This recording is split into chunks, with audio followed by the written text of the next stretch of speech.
Die hoë hemelrond, vertel met blye mond, Gods heerlikheid en eer, en wonderbaar weerglans, vermeld die wye krans, die werke van die Heer.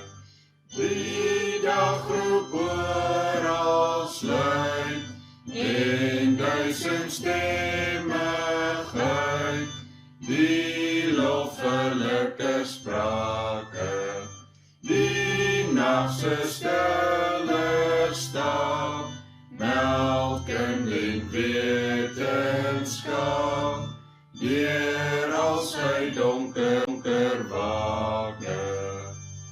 Hoe word deur U vermaan, my weg gehelder baan, en my verwagting skoon, my wat U wet bemin, die vind toeëer daarin, 'n groot genade loon.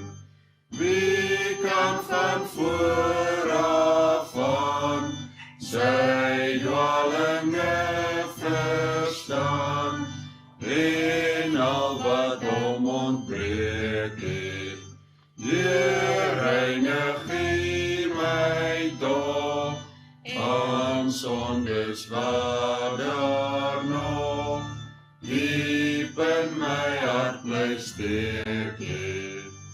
Bewaar my vir die kwaad, dat ek met trotse dank die heilige wil weerstreef. Laat nie die sonde my oorheers, dan sal ek vry van groot oortreding leef. Laat toch my tong en mond, my hart se diepste grond, o Heer, op wie ek vertrou het, die welbehaaglik wees, wat in my hart kan lees, my rots op wie ek gebou